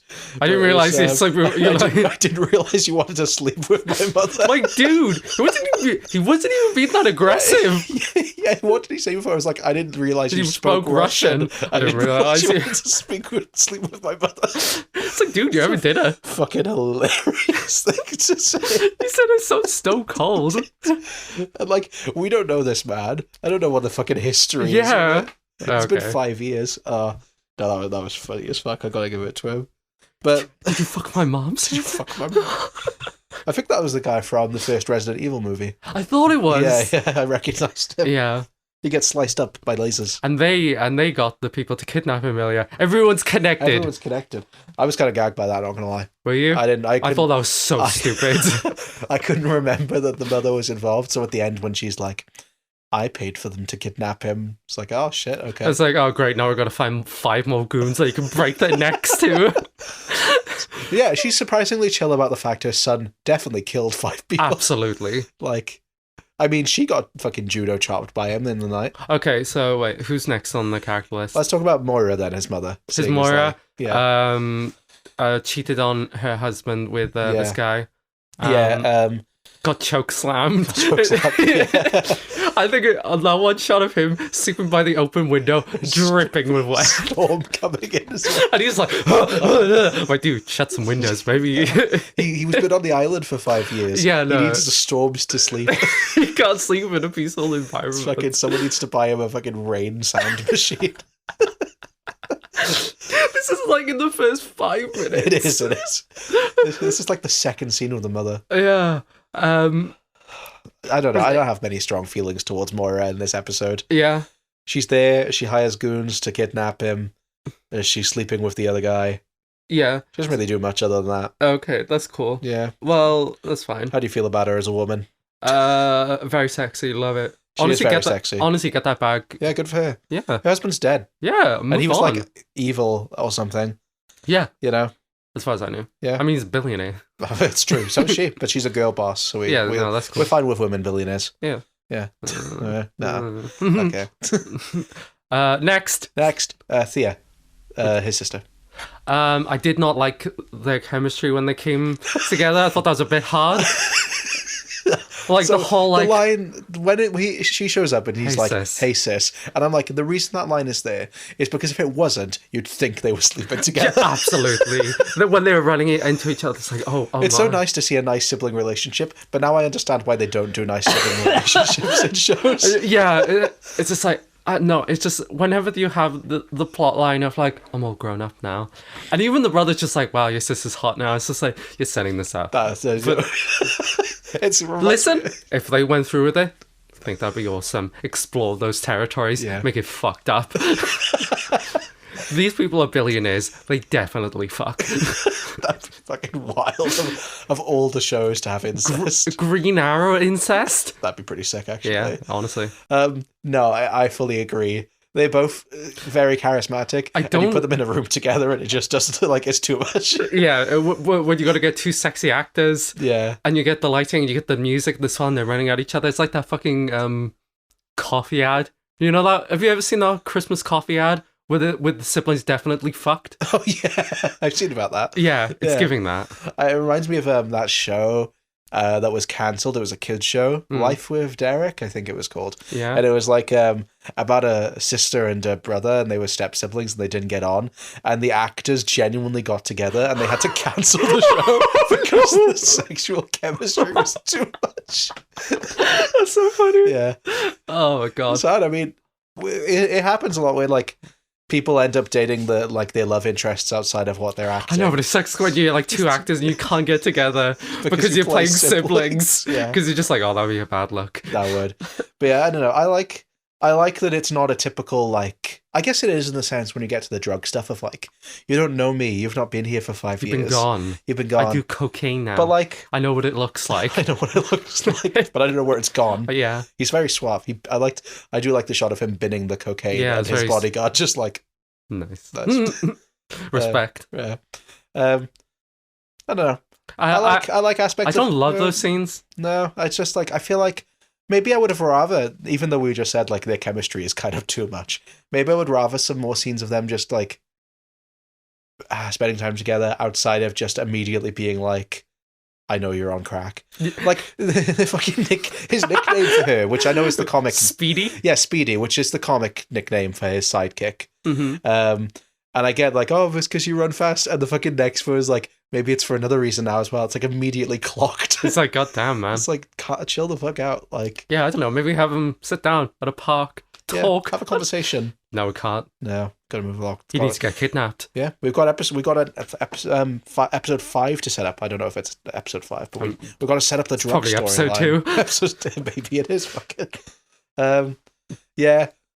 I like where Thea's character goes from having remember it in the show, but like... Do you like the actress? I do like the actress. Yeah. I think later on she gets some really good stuff. Okay. Yeah, so I do like the actress. I like the general cast. I don't think there's anyone who's like bad in the cast. Yeah, fair enough. The woman who plays Laurel, Katie Cassidy, I think her name is, she's in a bunch of like those mid-2000s horror remakes. Like she's in the... I don't know if I'm conflating her storyline with her performance. I think they're kind of interlinked, but I don't really like her in this episode. I don't think she does great in this episode because I don't think they give her much to work with. Yeah, which is like quite something considering like on paper it's just like, oh, she has like a lot of like emotional scenes to like work through, but they are just like not that well written in my opinion. Of just like, no, obviously you got like the plotline that I find it quite uninteresting of just like her trying to sue this guy. Yeah. And her witty side, her witty friend, just being like, "Oh, you son of a bitch, you bitch, you bitch slag, fuck." I think she arguably should have had the most interesting thing of like someone she was in love with had an affair with her sister, and because of both that of them are dead. They both died, and now one of them is back, but not the sister. Yeah. And like that is an interesting point of conflict. Arguably, they resolve it too quickly. Yeah, no, that's one of my annoying things. She just comes back after like telling him to like kill himself. Yeah, it's like you should be dead. Yeah, and also, is it normal to bury an empty coffin? Seems like a waste of money. Some people do it. All right. Yeah. Is she actually dead? No. Okay. No, but if you don't see them die, they're not dead. I don't know. I've been debating whether or not to bring this up now or in a month. That tea is so cold. Oh, no. Have you seen the Legends of Tomorrow's poster? No. The white woman I replaced you with is her. Oh, okay. His sister is like... That's why I said... She becomes a superhero? Yeah, she becomes a superhero. They both become superheroes. Do they? Everyone in this show becomes a superhero. Of course, why wouldn't Genuinely. Thea becomes a superhero. Laurel does. Yeah, Laurel's sister does, the one who died. They do recast her, though, because they should become aquatic powered? No, she doesn't have powers. Oh, no, I think she does, actually. But, like... No, the sister who drowns. The sister who drowns, yeah, she does have powers, but it's, like, not like... It's like, do you know what the Lazarus pit is? Yeah, it's like a resurrection thing. Yeah. I think she's in the Lazarus pit and, like, comes back stronger. Oh, okay. Yeah. I can't remember how she comes back. But, like, I know she, like, dies and goes in the Lazarus pit at some point. I do like that flashback where it's just like, oh yeah, it's just you can cut that out. I'm gonna cut out the. No, they're just like about to fuck, and they're just like, oh, we're gonna be fine, and then they immediately die. Yeah, it's funny watching. I recently watched Titanic, and like obviously I'm not commemorating the fucking ship sinking to Titanic. But it is funny how, like, in Titanic, it's a very slow process. Yeah. And in this, they just get, like, a fucking flipped or something. To be fair, it's like... It's a tiny little 20th of the size. Yeah, it's a tiny little yacht boat. And they're in the middle of the fucking Pacific Ocean or something. Yeah. I don't know. That's a far way to go. I don't know. But I'm excited to come back. Yeah. I'm fucking terrified to watch Legends of Tomorrow. Yeah. Because I think it's going to be confusing for me. You're going to know, like, one character... from like one scene. I'm sure someone on the planet first experience with any of these is Legends of Tomorrow. So. Probably. It was quite a popular one. Exactly. So we'll get to that when it gets to it. We will. It'll be very interesting to talk about. But yeah, Laurel should have been arguably the most interesting of these like side characters, but I don't know. It feels like, especially, I'm kind of afraid if I watch a couple more episodes that she's going to get pigeonholed and just like as a love interest. Yeah. Whereas, you know, really her grief should be like the most interesting aspect of her. Yeah. Arguably, her father has given her more emotional stuff. The cop. Yeah. Like, I don't like his character very much. No. I just don't love her. He's quite snarky. Yeah, I just don't love a cop character. And he's just like, oh, he's going to be the main source of conflict between the hero and the law. He's just like, you're back. That's kind of suspicious. I do like his face. I do. He's very interesting, like, actor face. Yeah, a lot of expressions. Yeah. Yeah. Gotta give it to him. Like, when I saw him, I was like, oh, is he in other things? No, I've only ever seen him in Arrow. But, like, he's got such a recognizable face. Yeah, he's a good actor. Yeah, genuinely. But yeah, I have strong feelings just towards his character. He's just going to be there to be like, I know what you are.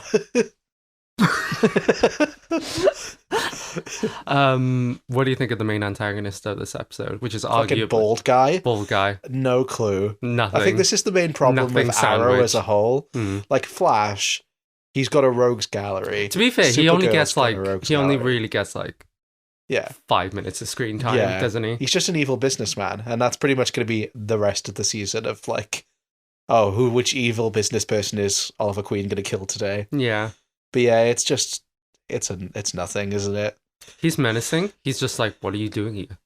Get out of here. Get out of here. Get out He's of like, here. I'll kill my men will kill you. Oh, you kill my men? Yeah. Oh, I do like how pathetic he is. Like he has no physical power. He literally doesn't even notice the fucking USB arrow that's like right by his fucking head. That's stupid, yeah. Where he's transferring the funds. I know it's like magnetic and that's how it works, but I swear, I don't know if this is true or if I'm making it up in my head because I want it to be true. I swear there is at one point a USB arrow. That's awesome. I'm going to check that because I think that's funny as fuck. But yeah, that's the least interesting part of this episode, which... I think it's more just like supposed to be an example of like the kind of villains that they would be attempting in the beginning. Yeah, it's just also he doesn't get the benefit of like a normal episode where the origin is already like set out. Yeah, like I imagine we're gonna get characters who like kind of like show up throughout. Yeah. Whereas this is just it's like just a guy. We need a guy to be there. Yeah. How do we make him look evil? Let's make him bold. But make him bold. And all his henchmen are bold as well. Except for the one has Except for that one who's like really like defined. Yeah. He's the mini boss. Yeah, he is. Yeah. He gets still Yeah. Unfortunately the USB arrow is from Hawkeye, which I have not seen. So. Oh no.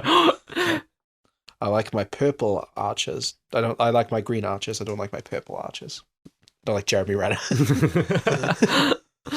What other characters are there? We got Diggle. He's the bodyguard. Oh yeah, he just gets kind of mogged on by fucking Oliver the entire episode. Fucking scene where he's talking to him and he just jumps at the moving car. It's really funny. Yeah, that's pretty funny. I'll also give it to him. I think that this show has made me laugh a surprising amount of times. Yeah, I'd love not to with see... like it's like jokes. No, but more with it's like kind of slapstick. Yeah.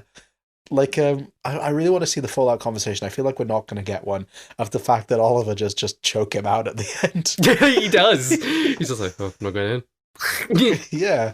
But no, I like the actor. He's in all of Arrow. Yeah. So, like, maybe I'm biased because I've seen, like, I remember, like, later things with him. But I think they've got a good rapport. Okay.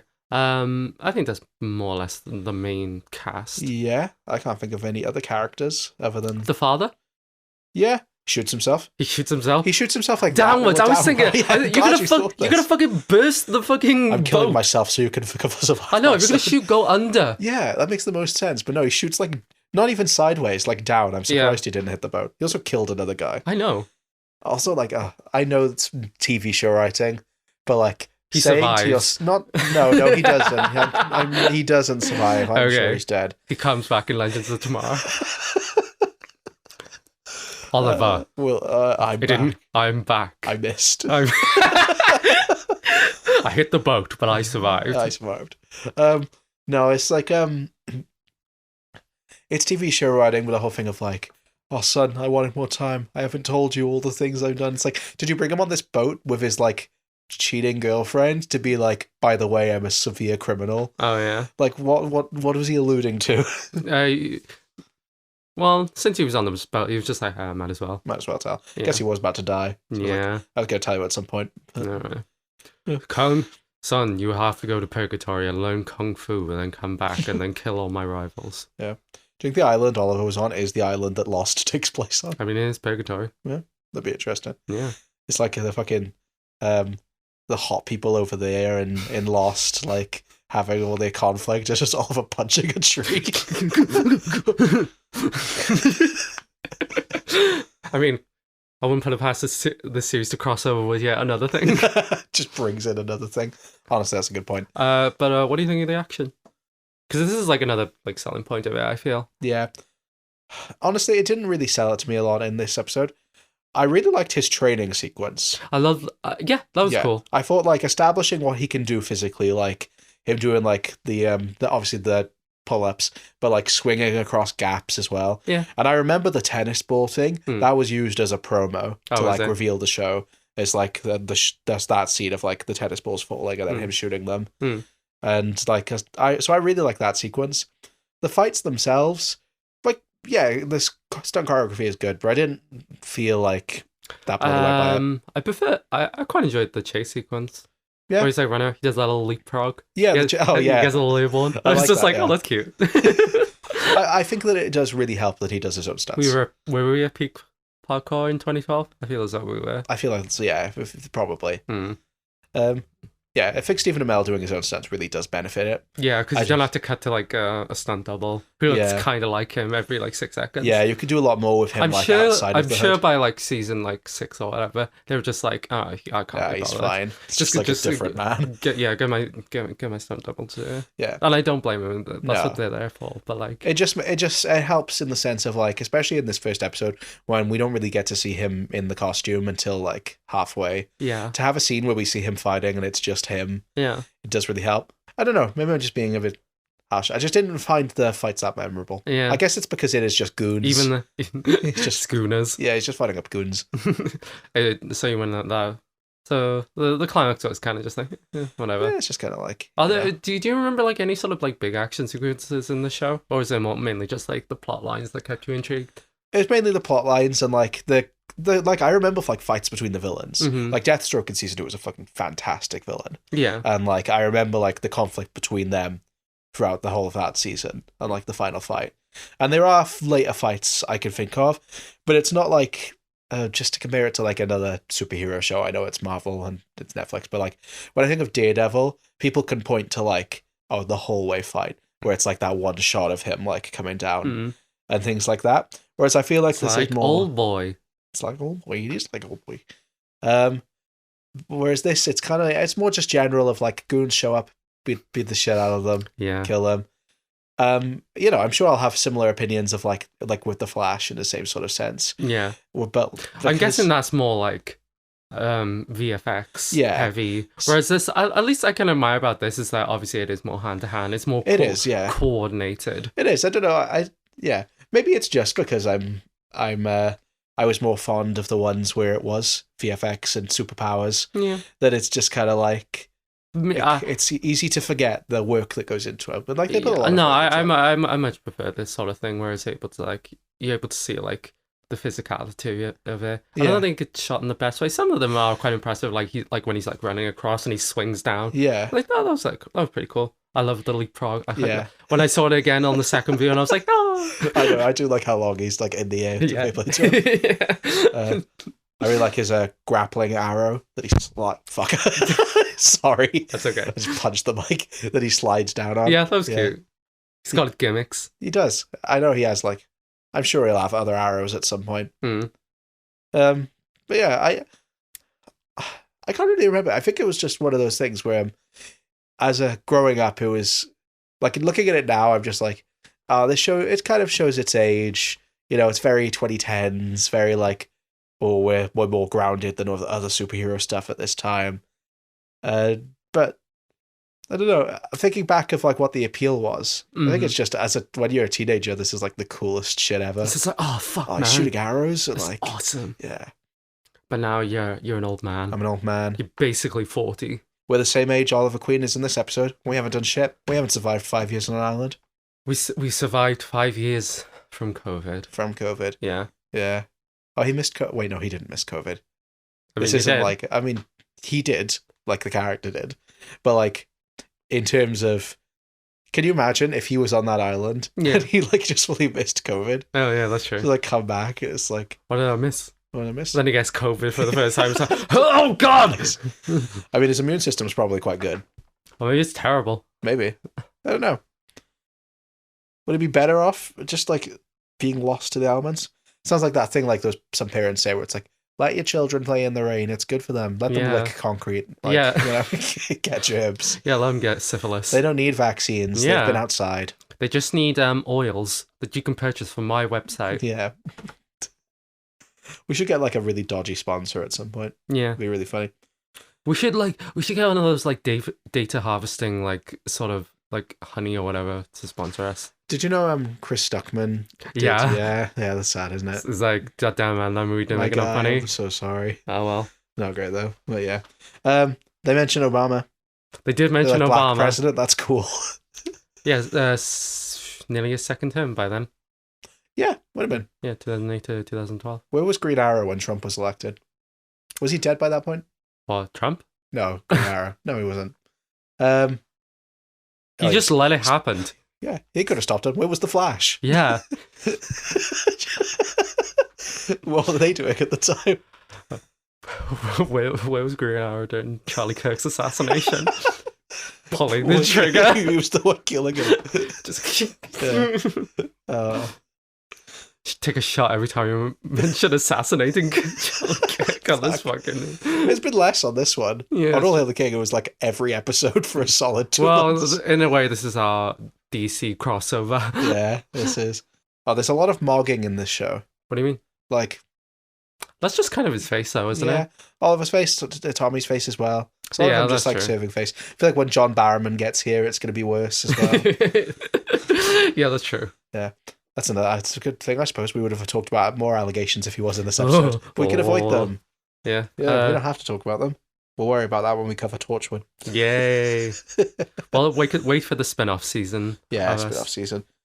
Did you notice do you know that bit where he goes to see the warehouse, the Queen Foundation warehouse? Mm-hmm. Did you notice the window reflection is wrong? No. I did on the second viewing.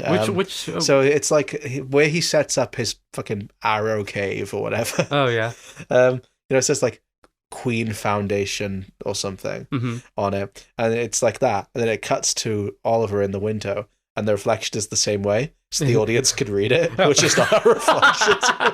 That's really I didn't funny. notice it the first time, but on the second time I noticed it, and apparently, like, I went on the No, IMDb it's actually flipped IRL, so you can only read it in reflections. It's like red rum. Yeah. I was gonna say like our ambulance is flipped. Oh yeah, on that, which is very good design. Yeah, actually. If I was Laurel, and I was in that office, and the news was like, this woman died on a boat, and she survived by her sister, and then the entire office turns to look at me simultaneously. Yeah, I would have quit. Do you remember that to be fair, she turned off the TV. Yeah, because they're talking about her, and they all still synchronously like Girl, turned. How about you leave instead of drawing attention? Okay, yeah, that's fair, I guess. This is what I mean. What a weird news report as well. This girl died. She survived by her sister. Here she is. Called out. Yeah. Yeah, that's true, actually. It's like this girl got cheated on and her sister died. Like I said, there are 6 people in this city. That's true. I genuinely don't know. And they're all fucking, including the sister and brother. Honestly, even I feel like, Laurel's like sassy friend. Oh, yeah? I feel like we never see her again. Oh, I might be wrong, but like I cannot think of any other. Legends of Tomorrow. She won't. Fucking everyone will return in Legends of Tomorrow. So will we. We will return. Any other final thoughts on the Arrow before we steal other people's thoughts? I'll have a look at my big quip. Friend is cock blocking the incest relationship. Okay, do you want a spoiler? Should I spoil something for you to make that scene even thing? What? Tommy is so Thea. Yeah. Tommy's dad, Oliver's friend. So Tommy's dad is Malcolm Merlyn, who's John Barrowman. Yeah. John Barrowman had an affair with Oliver's mother. Yeah. Thea is the product of that affair. So he's like, your sister's hot. That's his sister too. Oh no! Oh wow. Yeah. Arrow, more like incest. I know. So they can have like a full incest thing going on. Oh if they yeah, want then to. yeah. I don't think they date prior, unfortunately. I hope they do, because that sounds like a really fun plot. Could you imagine just like, we're related, and then it just flashes back to... Oh, I have to watch the rest of the season now and get those scenes so I can make that. All I'm saying is, like, it's fucked up, but like, all the rest media has incest in it. What can I say? We got so excited when we found out Lost had. Yeah. Yeah, that's true. Yeah. Oh god, we're horrible. Anyway, what are people's? This was really highly rated on IMDb, but take it a grain of salt because IMDb is dumb as shit. Yeah, I don't know. The Arrow subreddit was surprisingly active. Yeah. Like, my post got like 63 upvotes. That'd be a great fan name. I don't know if that's what they call themselves. Oh, damn. Yeah. The Flash one would be Flashes. That'd be so good. Well, maybe I should start, because I do the Reddit post, maybe I should start with a Flash one with like, hi Flashes. See if anyone says anything. That's a great idea. Yeah. Let's just scroll through. Cultural aid. Oh, cultural ad. So I think it was a good pilot. You get him on the island immediately, setting up Deathstroke. You set up. You also immediately set up the Oliver fucking kills without mercy. Yeah, he does. Which is very different from Smallville, which this was basically following on from. Yeah, that's fair. That's a good way of establishing the difference. Yeah, the man is fucking bloodthirsty. That's a good thing to establish, I guess, especially if you were coming from Smallville. Someone sees him doing chin-ups and they're just like, no. Immediately. No one could know. No one could know my secret. The same person said, I just wish they had planned for Laurel since they introduced her right away, but it was pretty clear they didn't really know what to do with her. Yeah. So she just became a token CW female love interest. Oh, fabulous. So, yeah, that's unfortunate. She does get stuff later, but for the first season, that's pretty much it. Very good pilot, sets up the show really well. My only gripe is the very dated references to Twilight and stuff. Which, yeah. No, I kind of like those, given them. Gives a sort of... I don't mind the Twilight one in the sense of, like, I think it is funny if they did a bit where it just carried on of, like, people referencing things that he just didn't get. Yeah, that would have been fun. But, like I can understand. Or Obama. Yeah. What if Oliver just didn't react well to that? It's like Black President now. Oh. Very different show. Oh, no. It would have been way harder to root for him. Mm. Yeah, it's not the fact that the... what's his name? The person who's going out with his mum. It's not the fact that he used to work for his dad. No. It's because he's black. Oh yeah, and he's like the only black character. No, Douglas Black as well. Oh, okay. And he chokes him out. Maybe Oliver is racist. Yeah, he just loves choking out black guys. Oh god.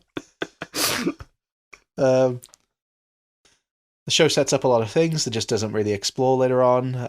You'd think Oliver's PTSD was going to play a bigger part, but then it just goes away. Oh, that's disappointing. The narration that Oliver has is really jarring on a rewatch. I can understand that if it's not that common of a thing. No, exactly. Yes, generally quite positive, though. This is an interesting one. After such a pilot, the showrunners killed the Queen out of Oliver Queen. They didn't really show him as a billionaire with a mansion as much later on. That's funny. Is this the same mansion in X-Men? They look they look really similar. Yeah, they look identical. Genuinely, maybe. I don't know where X-Men... Quebec. Where's Vancouver? Is that close to Quebec? I mean, it's in Canada. Yeah, maybe then. Let's say it is. Okay. Probably designed by the same guy. I think it's on the other side of Canada. Canada's a small country. Yeah.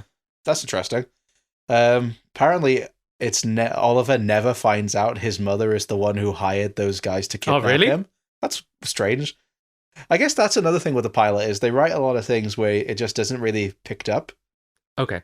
So Quebec and Vancouver, ups ends. Okay. It's not the same one then. Sorry, any Canadian listeners. Yeah. This person said, Miso Soup said, the pilot was strong enough to get them to follow through for the rest of the season. The main thing being the mystery of the island. And thinking back, Arrow was a really exciting new show to watch and see the universe grow alongside the other CW shows. It was a great weekly source of entertainment, and all the subreddits for the shows really helped. Yeah, I can imagine the communities around these shows would be quite fun. Yeah, I'm very excited to discover go onto the Flash subreddit. Because obviously I always feel bad posting on Reddits because unless I'm more active. And I feel like the Arrow one I can't be too active on because I can't really remember like a lot of the later stuff. I only really confidently remember the first 2 seasons. But the Flash, I can remember most of it. Okay. Yeah. And there's a lot more Flash memes. Like I can think of the one where he's... on the grave. Yeah. Oh, yeah, I was going to say about like Oliver Queen dying. I guess that wasn't much of a spoiler. I feel like most people have seen that picture. Yeah. Yeah, because that's Oliver Queen's grave behind him. Yeah. Just go like that. Yeah. Could you do me a favor? If I die first or you die first, can you do that? Yeah. I don't care if you're like 70. That's how we announced the death. I think I did that on an Instagram post, Really? didn't I? Yeah, I'm pretty sure in the episode where we talk about you dying. Let me have a look, and then I'll read the final message then. Okay. Yeah, I'm sure when I did the out of context memes. What episode did I talk about you dying? Avatar? Avatar? Was it? Yeah, that sounds I think right. when we just talked for like 2.5 hours, we just kind of... It just kind of gravitates to that. I'll just repost to this one now. All right. Yeah, because that was filming one of the final episodes. Oh, okay. Yeah.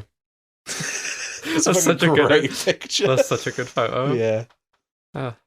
Okay, last one. Yeah, we got one more message. So, like I said earlier, one of the hosts from Still Got Legs, which is a Doctor Who rewatch podcast. So if you like Doctor Who, go check them out. They've shouted us out, so we'll shout them out. One of the hosts, Nathan, on one of their Patreon shows, talked about how he was rewatching Arrow.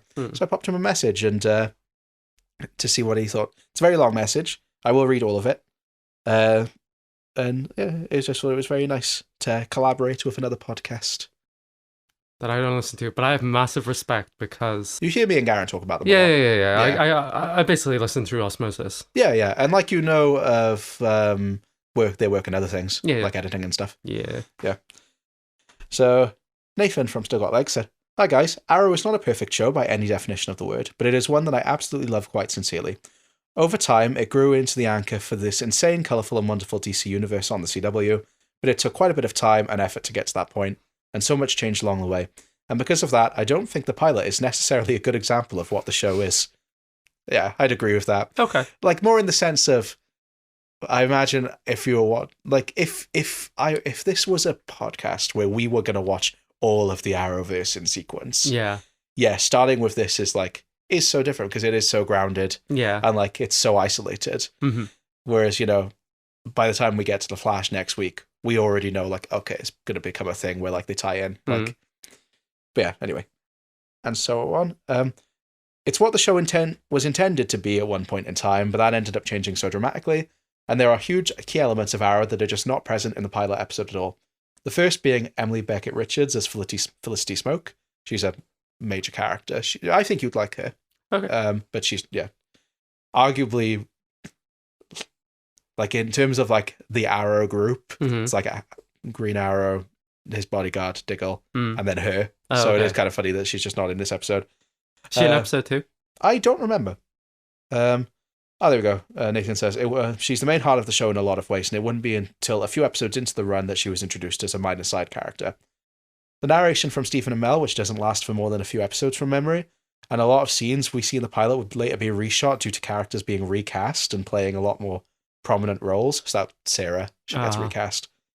So there's so much of the pilot that feels like it's from an entirely different show than the one we got. It's interesting. It does set up some great stuff, like the Deathstroke mask and the blade through the eye, which is iconic. Seeing Green Arrow at this point, just the hood. Oh yeah, we didn't talk about that. We'll talk about that in a sec. In action, and it was great for the CW's show budget. And I always thought they did a mostly good job with the action sequences. Stephen Amell does a great job with the dual role, which is essentially stolen from Batman, but that's an entirely different conversation. Yeah. Overall, I love the show because it's not necessarily where it started. That being said, I think it's a very interesting watch, and I hope you guys had fun with it. So thank you, Nathan, for that. It was a lovely message. Yeah, we didn't talk about the fact that they don't call him the Green Arrow. They call him the Hood. They call him the Hood. They don't call him the Green Arrow for a while, because the whole idea was going to be he's not the Green Arrow yet. So it's like Surf Dracula. Yeah, it's Surfing Dracula. I mean, it's a couple seasons in, maybe season 2 or 3, I can't remember. Oh, okay. What do you think of the name The Hood? I think it's a bit too on the nose. Yeah. They mention Robin Hood in the episode. Yeah. Yeah, so I guess it makes sense. I don't call him Robin. Call him Arrow. Well, I can't call him Robin. That's call fucking him Batman's Arrow. boy. Call him Arrow. Yeah, Arrow. Like the name of the show. Yeah. Like how the Flash is named the Flash. Hood, because he wears a hood. I mean, one of the reasons they said they called it Arrow and not Green Arrow was the same reason he's not the Green Arrow yet. And I personally think that's a little bullshit. I think they just didn't want to have a show called Green Arrow. Yeah. Because Arrow is kind of more like more separate. Yeah, you could people are like, what's this? It's called Arrow. Oh, he's on island. Because I feel like someone who hates Green Arrow but likes archery and they tune in. Fuck! Not again! But they watched like 5 seasons until he's like, I'm the Green Arrow now. Fuck! You should never notice. That's really funny. Yeah. Yeah, I could definitely see this. It's kind of around the time of like, not edgy superheroes. It's like, it's not fucking Titans. Yeah, it's not Titans. Like, I like Titans in some aspects, but like, it's definitely not that. But it's kind of strange how grounded they wanted it. Considering they wanted it grounded, but then they also wanted to tie in other DC stuff. I think they were just. I mean, it's often the case. The show starts sort of grounded, and then sort of you obviously get the. Yeah, I saw a meme. Jump the shark. Yeah, I saw a meme recently. I think it was mostly talking about Riverdale, but I know other shows that are guilty of this, where it's like, season 1, come on guys, we've got to like solve the mystery. Season 5, come on guys, we've got to fight God. Literally Stranger Things as well now. Pretty much, yeah. Yeah. Actually, yeah, that's a good point. Yeah. Should have done Stranger Things. No, we'll do it someday. Too fresh. Give it like 2-3 years. Yeah, that's fine. We'll talk about Netflix series. Yeah, because that's why we're gonna do Game of Thrones at some point. Yeah, when we find a theme for that. The thing is with like Netflix series as well, is like it feels like there's less of them. It's hard to tell what will have impact, and I don't love the whole cultural impact thing. It's like people saying like Avatar's not good movies because they have no cultural impact. Like, I don't agree with that. I don't think that's a good basis for like media. Yeah. But it is interesting to think like, in years to come, will people remember Stranger Things? Because I genuinely think talking about these shows, like, people remember like, maybe if not Arrow, at least The Flash and Supergirl. Well, look at the whole collectiveness. The collectiveness of it, yeah. Yeah. So, even if they didn't necessarily watch all of them, they knew of them, at least like the big 3 of them. Yeah. And like Smallville obviously is a very iconic show. So it's hard to tell like what'll stick out in the long run. Yeah. Only time will tell. Been fun going back to this though, has it? It has, and just to tie it off, I had quite a chuckle watching this. Yeah, so. I did. It was very fun to revisit. 4.14 million people watched this episode, and it aired October 10th, 2012. Very cool. So we can use that as a basis to see how the other Arrow shows fared. This show actually did also have a backdoor pilot. I don't know if we'll ever do it. We talked about backdoor pilots. So in the sense of when it was coming to an end, they wanted obviously to continue because even though Arrow was ending, it wasn't the end of like the Arrowverse yet. Because that wouldn't come until years later. I think Superman and Lois was the last one. Yeah. Officially. And yeah, there was an episode called Green Arrow and the Canaries, I think, which was going to like continue the show, but they didn't end up following on with it. I think it's like the penultimate episode of the show. It's because it's his daughter and she's a girl. So they were like, we'll never get this greenlit. We'll never get this Green Arrow. Yeah, it's very fun. So next week we're going to talk about The Flash. Yeah. So if you like flashing. Tune in next week, baby. Yeah, I'm very excited to revisit The Flash. Yeah. Yeah, it's like the one I'm the most fond of, I think. I think I'm most looking forward to Legends of Tomorrow. I think you'll love Legends of Tomorrow. Yeah, that'll be fun. I love a good mess, so that'll be good. Maybe we can do this the episode before, after you've met some more characters. I'll show you like the Legends of Tomorrow poster, and I'm gonna ask you to name them. Yeah, okay, that'll be fun. I'll tell you who is in Legends of Tomorrow. Who? Rory Williams. He is. Yeah. No, I did know that. Yeah, because he's good in that. So yeah, epic. It was very epic, very fun. I'm very glad I'm forcing you to watch these superhero shows. Cool.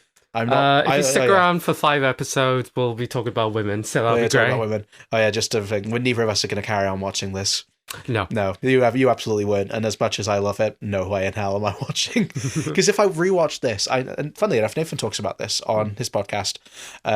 Because he's trying to convince his co-host Lawrence to start watching Arrow. Yeah. And Lawrence's argument is, I can't because of the crossovers. Nathan disagrees.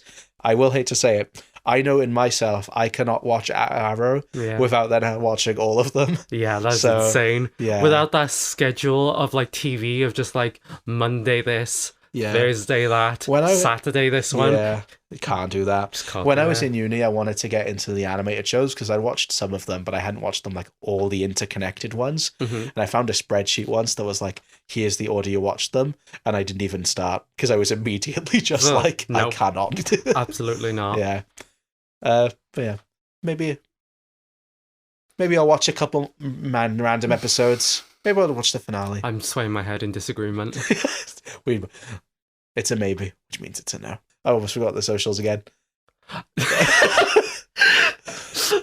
This is fuck. This is a shambles when Garrett's not here. Right. YouTube is Pod One Out Studios, where you can find our other podcast, All Hail the King. Yeah. Which has Garrett on it as well. We talk about Stephen King things. We have a TikTok and an Instagram called First Time Flyers Podcast. You can also email us at firsttimeflyerspodcast@gmail.com. I'd say we've yet to have an email, but then I guess... Stop saying that. That's going to discourage them. I was going to say, up! In a way, Nathan's message was our first, like, actual messaging. So yeah, if you've got any thoughts on Arrowverse or thoughts on any of the girl shows that we're going to be doing, you can check the Instagram, you can see our upcoming schedule. Feel free to email us and we'll read it out. Yeah. And we totally won't get distracted while reading it and change conversation halfway through. Yeah. Yeah. We're very on focus in this podcast. I thought we were really good this episode. Really good. We have hardly any bits. To the point where I don't even know what I'm going to put in the Instagram. Something about incest. No, we had a ton of bits. Yeah, I mean, good bits, but like not off topic. Oh, right. You know what I mean? Yeah. I'll do something about incest. Just put straight up incest on there. It's just like keep sliding and it's just like an incest porn. Oh. Anyway, we've got a... Hey, sis. We're siblings together, but we have siblings. It's really giving like someone who doesn't have a sibling writing siblings, and also trying to skip past the fact that these two clearly have chemistry. Yeah, just like, hey sis, could be worse. She could be like, hey big bro, hey big bro, hey little sis, you've got. Oh. I was just gonna say like, oh, you've gotten so big.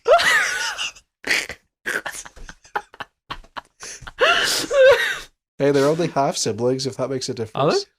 I mean, yeah, because her dad is John Merriman. Oh, yeah, well, that's fine then. Yeah, so you can have like a half sibling threesome with the other guy who thinks she's hot. That makes it a full sibling.